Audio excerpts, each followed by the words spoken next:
सी अवस्था, बहुत छोटी सी, जिसके पिताजी का काम केवल एक था, मछली पकड़ने का जाल बनाना।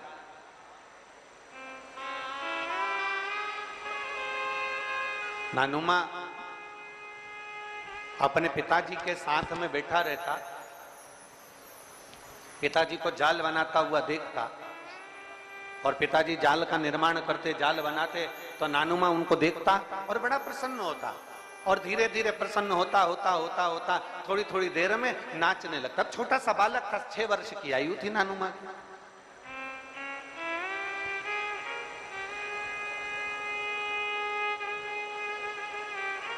बहुत छोटी सी अवस्था, 6 वर्ष की अवस्था है। 6 वर्ष की अवस्था में नानुमा ने जाल बनाते हुए देखा, और जाल बनाते बनाते देख नाचने, बड़ा प्रसन्न हुआ, बड़ा खुश हुआ, नाच रहा है, आनंद कर रहा है। अब पिताजी का ध्यान नानुमा पर गया, जाल बनाते हुए, मछली पकड़ने के जाल को बनाते बनाते पिताजी का ध्यान नानुमा के ऊपर गया। पिताजी का ध्यान, और पिताजी ने पूछ लिया, जैसे पानी गिर रहा है, बारिश हो रही है, आप लोग छाता लगाए, पन्नी लगाए, नीचे जमीन पूरी गीली हो रही है, तो भी आप लोग, आपका ध्यान शिव महापुराण में लगा हुआ है, आपका ध्यान शंकर की ओर लगा हुआ है। अब नानुमा,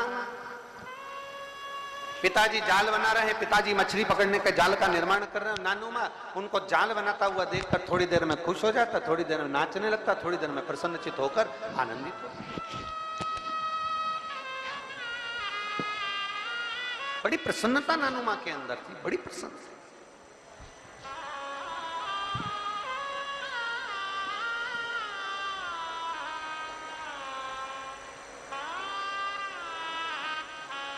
पिताजी का ध्यान गया, पिताजी का ध्यान पहुंचा, और बहुत ध्यान देना महाराज, कोई ये मत सोचना कि सीहोर वाले गुरुजी हमको नहीं दिख रहे हैं, शिव महापुराण के मंच का, व्यासपीठ का दर्शन हमको नहीं हो रहा है, तो भगवान शंकर की करुणा हम पर नहीं रहेगी। ध्यान देना, जाल बनाने वाला पिता, मछली का जाल बनाने वाले नानुमा के पिता, नानुमा मुस्कुरा रहा है तो पिताजी देख रहे हैं, नानुमा नाच रहा है तो पिताजी देख रहे हैं, नानुमा रो रहा है तो पिताजी देख रहे हैं। भले वो मछली पकड़ने का जाल का निर्माण कर रहे हैं, भले वो जाल का, उनका ध्यान और उनका दृष्टि नानुमा के ऊपर बनी हुई है, उनकी दृष्टि नानुमा के ऊपर है। इसी तरह जैसे नानुमा मुस्कुरा रहे हैं तो उनके पिता की दृष्टि है, नानुमा नाच रहे हैं तो पिता की दृष्टि है, नानुमा पिता की दृष्टि है। शिव महापुराण की कथा कहती है, ऐसे ही दुनिया के लोग कहते हैं शंकर भगवान समाधि में लीन रहते हैं, शंकर भगवान नेत्र बंद कर कर बैठे रहते हैं, शंकर भगवान हजारों हजार वर्ष की समाधि में लीन रहते हैं, और भगवान नारायण अपने नेत्रों से दर्शन करते रहते हैं, भगवान ब्रह्मा अपने नेत्रों से दर्शन करते रहते हैं, पर शंकर जी के नेत्र बंद रहते हैं, शिव जी के नेत्र बंद रहते हैं, शंकर भगवान समाधि में डूबे रहते हैं, शंकर भगवान समाधि में लीन रहते हैं। तो कई लोग, कई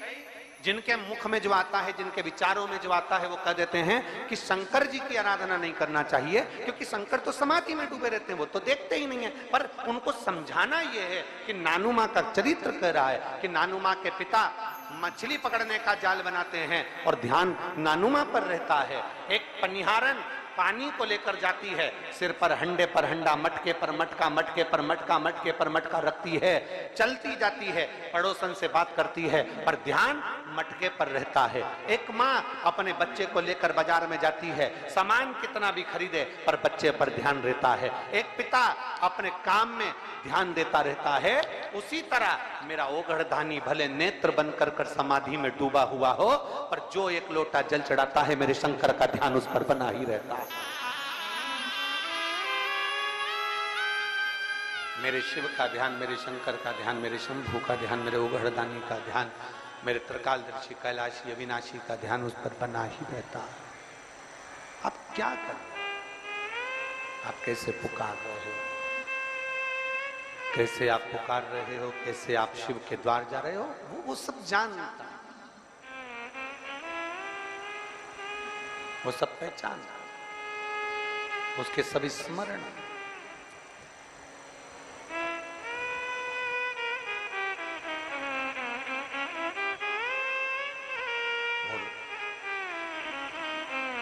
मछली पकड़ने का जाल बनाते बनाते पिताजी ने पूछ लिया,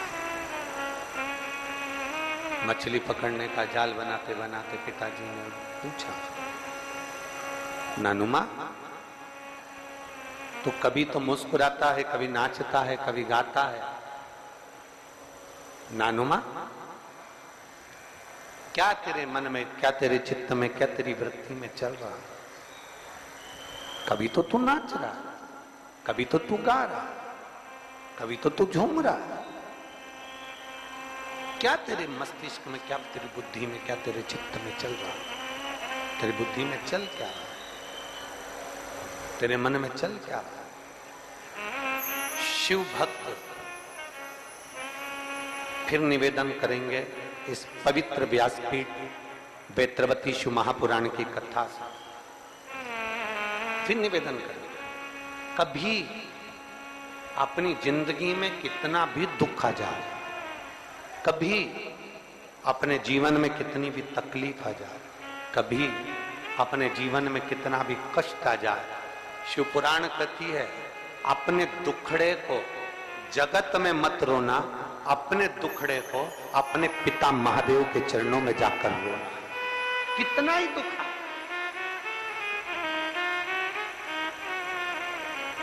कितनी भी तकलीफ आए, कितना भी कष्ट आए, कितना भी दर्द हो, कितनी भी तकलीफ हो, कितना भी दर्द हो, कितनी भी तकलीफ हो, कितना भी कष्ट हो, अगर जाकर कहना तो भगवान देवादिदेव महादेव के चरणों में जाकर बोलोगे तो वो दुनिया के दुख मिटाने वाला एक दिन तुम्हारे भी दुख जरूर मिटाएगा। पर अभी कथा में कहा कि दो चीजें ध्यान रखना,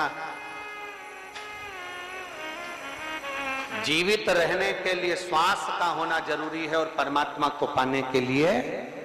विश्वास का होना जरूरी है। विश्वास है तो परमात्मा, मानो तो मैं गंगा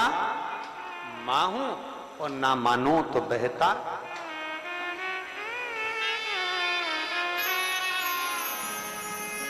आप मानो तो मैं मां हूं, आप मानो तो मैं गंगा मां हूं, ना मानो तो बहता पानी। आप मानो तो आपके नजदीक में, आपके घर के पास में जो शिवालय है भगवान शंकर का, एक छोटा सा शिवलिंग है, मानो अगर दिल से तुमने मान लिया कि ये केदारनाथ है, दिल से तुमने मान लिया कि ये महाकाल है, दिल से तुमने मान लिया कि भीमा शंकर है, दिल से तुमने मान लिया कि ये मल्लिकार्जुन है, दिल से तुमने मान लिया कि विश्वनाथ है, जिस दिन तुम्हारा मन पर जा, श्रावण के महीने में जब तुम 2 लोटा जल चढ़ाने के लिए जाओगे,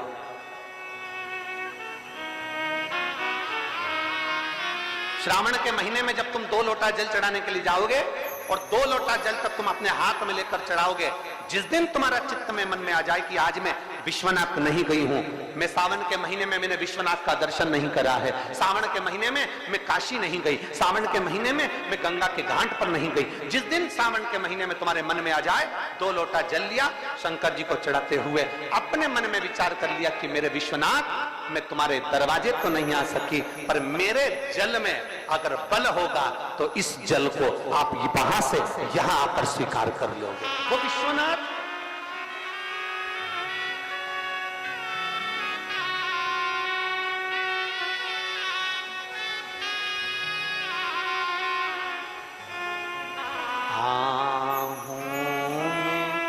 असर होगा, घर बैठे बुला लेंगे, तुम रूठे रहो बोले,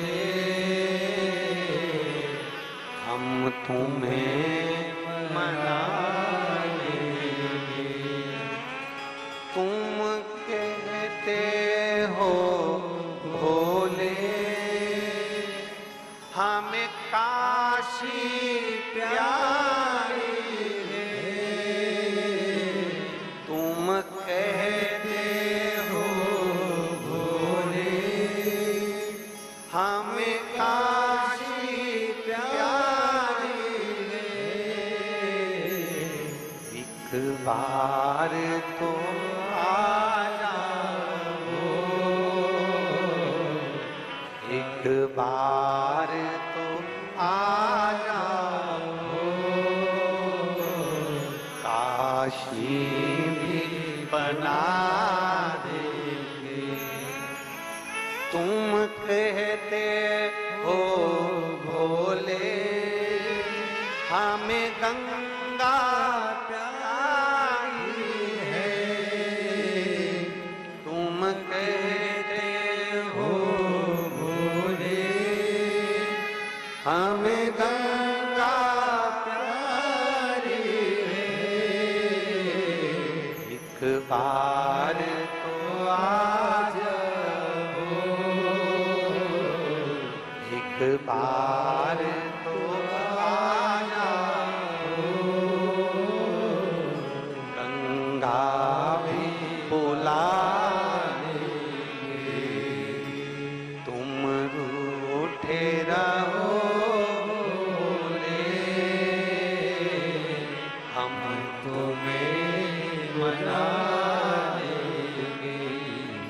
आहों में असर होगा, घर बैठे बुला लेंगे। पूरे साल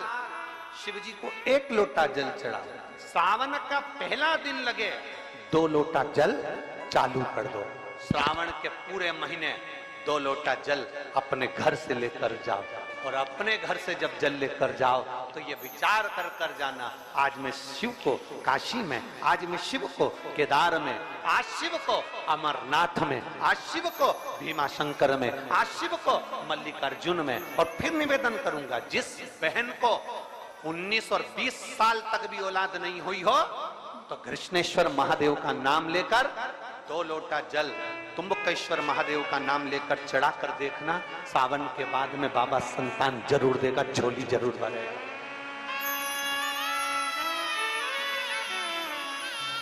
कहीं नहीं जाना, अपने नजदीक में, अपने घर के पास में, अपने मोहल्ले में, अपनी गली में, अपने चौराहे पर, अपने घर के पास में जो शिवालय हो, जो शंकर का मंदिर हो,